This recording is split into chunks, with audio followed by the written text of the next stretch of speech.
Fatima Shirazi homemade product इस्तेमाल करने से 1 मंथ में 10 kg तक आप अपना वजन कम कर सकते हैं। Golden heights colony, pillar number 213, Rajendra Nagar, Hyderabad. Sach news के बैनुल-अक़वामी खबरनामे में आप सबका इस्तकबाल है। आज की सबसे बड़ी खबर आ रही है रूस और यूक्रेन के बीच, जहां पर जेलेंस्की ने चेतावनी दी है। बोल रहे हैं कि ये मिलने और बात करने का वक्त है, वरना रूस को इतना नुकसान होगा कि भरपाई के लिए पीढ़ियां कम पड़ जाएंगी। यूक्रेन के राष्ट्रपति व्लादिमीर जेलेंस्की ने सैटरडे को रूस से शांति वार्ता की अपील की है। सैटरडे तड़के जारी एक वीडियो मैसेज में जेलेंस्की ने कहा है कि हमारा प्रस्ताव सबके सामने है, ये मिलने और बात करने का वक्त है। ऐसा न होने पर रूस को इतना नुकसान का सामना करना पड़ेगा जिसकी भरपाई कई पीढ़ियां भी नहीं कर पाएंगी। जेलेंस्की बोले, मैं चाहता हूं कि हर कोई मेरी बात सुने, विशेष रूप से मैं चाहता हूं कि लोग मुझे मॉस्को में सुने।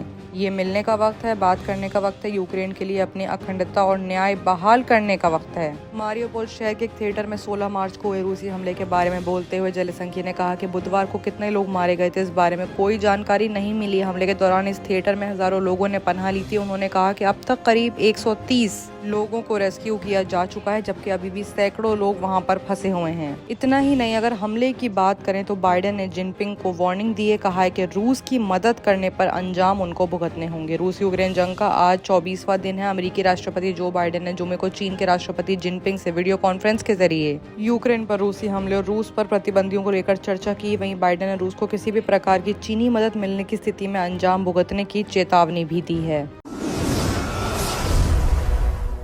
अब अगर बात करें मुस्लिम देश इंडोनेशिया की, तो वहां पर पहली बार कुछ ऐसा हुआ है जिससे काफ़ी लोग खुश हैं। दुनिया के सबसे बड़े इस्लामी संगठन NU के बोर्ड में 11 महिलाएं शामिल हुई हैं। उन तमाम महिलाओं को बराबरी का दर्जा मिलेगा। दुनिया के सबसे बड़े इस्लामी संगठन की डिसीजन मेकिंग बॉडी में औरतों को शामिल किया गया है। ऐसा 100 सालों में पहली बार हुआ है। इंडोनेशिया का नहबतुल उलेमा यानी कि NU दुनिया का सबसे बड़ा इस्लामी संगठन है। NU ने 5 साल के कार्यकाल के लिए अपने केंद्रीय बोर्ड में 11 औरतों सहित 150 से ज्यादा सदस्यों को जोड़ा है। बोर्ड मेंबर अलीसा वाहिद ने कहा है कि ये बदलाव समय और अपारियों के बारे में है।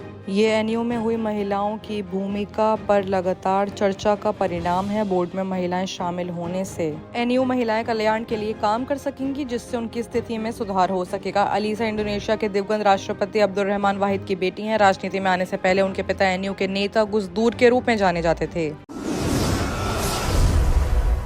अब अगर बात करें पाकिस्तान की, तो पाक में खून खराबे का डर बैठ रहा है। इमरान बोले हैं कि विश्वास मत से पहले हमारे 10 लाख सपोर्टर्स इस्लामाबाद पहुंचेंगे। विपक्ष ने कहा हमारे लोग भी तैयार हैं। पाकिस्तान में सियासी पारा बेहद तेजी से बढ़ रहा है। 28 मार्च को इमरान खान सरकार के खिलाफ नो कॉन्फिडेंशियल मोशन यानी अविश्वास प्रस्ताव पर वोटिंग होगी, लेकिन हालांकि अविश्वास प्रस्ताव पर वोटिंग शांतिपूर्वक तरीके से हो पाएगी, इस पर सवालिया निशान लग रहे हैं। इसकी वजह से ये है कि इमरान खान ने अपने सपोर्टर्स से कहा है कि वो 27 मार्च को इस्लामाबाद पहुंच जाएं। दूसरी तरफ विपक्ष ने भी सरकार को इसी अंदाज में जवाब देने का फैसला किया है। इमरान ने 10 लाख समर्थकों को बुलाया है, तो विपक्ष का दावा है कि उसके 20 लाख समर्थक पहुंचेंगे। जाहिर है पक्ष और विपक्ष के समर्थकों में टकराव होना तय है। इमरान को सदन में सरकार का बहुमत साबित करने के लिए 172 सांसदों की जरूरत है, लेकिन मीडिया रिपोर्ट्स और यूट्यूबर्स बता रहे हैं कि सरकार अब इस आंकड़े पर नहीं पहुँच पाएगी, क्योंकि इमरान की पार्टी पाकिस्तान तहरीक इंसाफ के 18 से 20 सांसद पाला बदल चुके हैं और ये विपक्ष के पाले में चले गए हैं। इमरान चाहते हैं कि ऐसे हालात पैदा कर दिए जाएं कि विपक्षी सांसद वोटिंग के लिए ना पहुंच पाएं। दूसरी तरफ विपक्षी भी चाल समझ चुके हैं। यही वजह है कि उसने अपने समर्थकों को इस्लामाबाद पहुंचने का हुक्म दे दिया है। विपक्ष ने करीब 1 साल पहले पाकिस्तान डेमोक्रेटिक फ्रंट बनाया था। इसमें मुख्य तौर पर 3 बड़ी पार्टियां थी, नवाज शरीफ की PMLN, आसिफ अली जरदारी की PPP और मौलाना फजल उर रहमान की JUI। खास बात यह है कि PDM की कमान मौलाना के पास है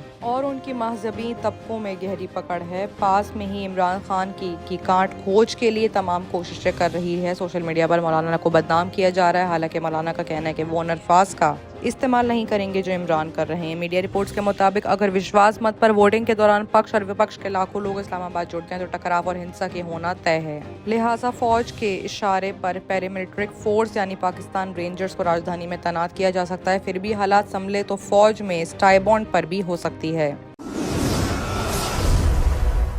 बात अगर अब अफगानिस्तान की करें, तो तालिबान की पाकिस्तान को वार्निंग आ चुकी है, गोलीबारी फौरन बंद करो, हालात बिगड़ते हैं तो इमरान सरकार जिम्मेदार होगी। करीब 1 महीने की शांति के बाद पाकिस्तान और अफगानिस्तान के बीच सीमा विवाद फिर शुरू हो गया है। अफगानिस्तान का इल्जाम है कि पाकिस्तान फौज लगातार दुरन लाइन पर फायरिंग कर रही है। अफगानिस्तान की सत्ता पर काबिज तालिबान ने कहा कि अगर पाकिस्तान की फौज ने गोलीबारी बंद नहीं की और हालात बिगड़े तो इसकी जिम्मेदारी इमरान सरकार की होगी। पिछले साल 15 अगस्त को तालिबान ने काबुल पर कब्जे के साथ पूरे अफगानिस्तान पर हुकूमत कायम कर ली थी, लेकिन इसके बाद इसके डुरंड लाइन पर लगी कांटेदार तारों की फेसिंग बुलडोजर के जरिए उखाड़ दी गई। तालिबान का कहना है कि उसे ये बाउंड्री मंजूर नहीं है। अफगान वेबसाइट टोलो न्यूज़ के मुताबिक नागरहान प्रांत के कई शहरों पर पाकिस्तान की तरफ से गोले दागे गए हैं। हल्की और भारी मशीन गनों से लगातार फायरिंग की जा रही है। कुरान प्रांत सरकारी और मारवरा में तो कुछ घर फायरिंग की चपेट में आ भी गए हैं। इल्जाम है कि पाकिस्तानी वायुसेना के कई एयरक्राफ्ट और ड्रोन अफगानिस्तान के एयरफोर्स में घुस गए हैं। इसके बाद अफगानिस्तान के विदेश रक्षा और गृह मंत्रालय के अफसरों की टीम इस्लामाबाद भेजी गई है। इस टीम ने पाकिस्तान को बता दें कि अगर ये हरकतें नहीं रुकें तो किसी भी वक्त हालात काबू से बाहर हो जाएंगे और इसकी जिम्मेदारी इमरान सरकार और पाकिस्तानी फौज की होगी। बाकी की तमाम खबरों के लिए देखते रहिए सच न्यूज़।